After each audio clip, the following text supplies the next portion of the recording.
हमारे चैनल से जुड़े रहने के लिए सब्सक्राइब करें डुग्गू की कहानियाँ। एक गांव में रंगनाथ नामक एक फूलों का व्यापारी रहता था। वो हर रोज अपने फूलों के बागीचे में जाकर अलग प्रकार के फूलों को इकट्ठा करके उनको टोकरी में डालकर टोकरियों को साइकिल पे सारे गांव में सैर करते हुए उन्हें बेचने की कोशिश करता था।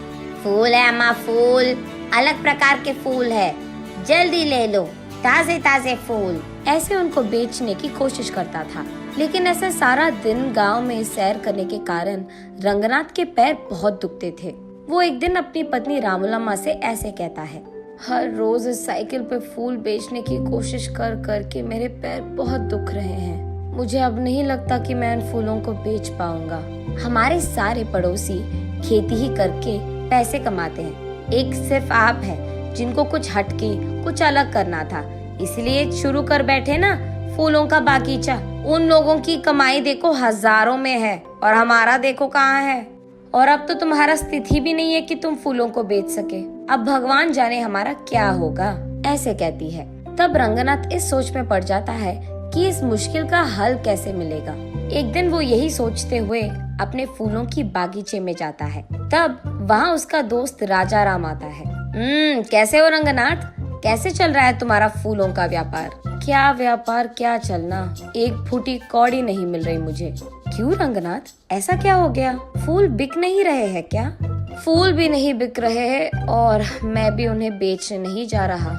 हाँ, क्यों, क्या हुआ? कुछ नहीं यार, साइकिल को चला चला कर मेरे पैर ना लग रहे हैं कि मर ही गए। मेरी टांग इतने खींचते हैं, इसलिए कुछ दिनों से मैं फूल बेचने नहीं जा पा रहा हूँ। अरे रे, हाँ क्या? तो फिर आप क्या करना चाहते हो? कुछ नहीं, इस सारा खेत मैं किसी और को खेती करने के लिए देना चाहता हूँ। अगर कोई पता है तो बोल देना यार, ऐसे कहता है। लेकिन इस गांव में सभी के पास अपने अपने खेत है ना, तो खेती करने तुम्हारा किराए पे कौन लेगा? हाँ, बात तो सही है। अब वो भगवान ही कोई रास्ता दिखाएगा मुझे, ऐसे निराश होकर कहता है रंगनाथ।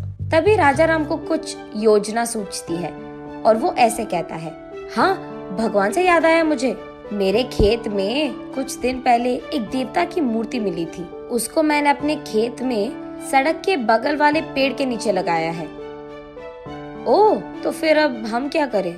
क्या कह रहे हो तुम कि उस देवता की पूजा करूं ताकि मेरे मुश्किल सारे दूर हो जाए? नहीं यार रंगनाथ, मैं वो नहीं कह रहा। तुम्हारे व्यापार में अगर मुझे एक हिस्सा मिलेगा तो मैं तुम्हें एक उपाय दूंगा। अरे पहले उपाय तो बता दो यार। देख, अब तुम्हारे और मेरे खेत एक दूसरे के आमने सामने हैं और बीच में एक रोड भी है। अब उस रोड के बगल वाले पेड़ के नीचे ही तो मैंने उस देवता की मूर्ति को छिपाया है। अब कल सुबह मैं सबको ये बताऊंगा कि जब मैं खेती कर रहा था मुझे इस देवता की मूर्ति मिली है और उसे मैंने पेड़ के नीचे लगा दिया है। हाँ, तो इसमें मेरा क्या लाभ होगा राजा राम? हाँ हाँ, वही आ रहा, सुनो तो सही। अब मैं ये भी कहूँगा कि उस देवता की मूर्ति के पास मुझे कुछ पुरानी कागज पत्र मिले हैं और ये कि उस पे लिखा था कि ये बहुत बड़ी देवता की मूर्ति है और ये भी कि उस देवता को उस समय में सारा गांव सैर करवाते थे और इस जंगल में उगाए फूलों से ही वो अपने आप को संवारती थी। ऐसे मैं प्रकट करूँगा और उसके बाद मैं ये भी कहूँगा कि वो इस देवता के वजह से था कि चारों ओर अपने अपने खेतों में अलग प्रकार के बीज डालने के बावजूद वो देवी यही चाहती थी कि इस खेत में सिर्फ फूल उगाए जाए। फिर सबको मैं यकीन दिलवा दूंगा कि तुम भी देवता की सेवा ही कर रहे हो और उनका काम मान रहे हो। तब सिर्फ तुम्हारे खेत में उगाए हुए फूलों से ही उस देवी की पूजा करना चाहेंगे सभी। तब तुम्हारे बागीचे में सारे फूल बिक जाएंगे और इतना भी नहीं, तुम अपने खेत में ही बैठकर पैसे कमा सकते हो। साइकिल चलाने की तो कोई काम नहीं होगी तुझे, ऐसे कहता है राजा राम। ये तो बहुत अच्छी उपाय है, तुझे भी पैसे मिलेंगे और मुझे भी, इसके वजह से तो हम दोनों को लाभ मिलेगा, ऐसे कहता है रंगनाथ। उनके फैसले के अनुसार ही अगले दिन राजा राम और रंगनाथ दोनों सारे गांव में यही प्रकट करते हैं। तब से गांव वाले सारे राजा राम के खेत में मौजूद देवता की पूजा रंगनाथ के फूलों से ही करते थे। उसके बाद कुछ ही दिनों में बहुत सारा लाभ मिलता है इन दोनों को।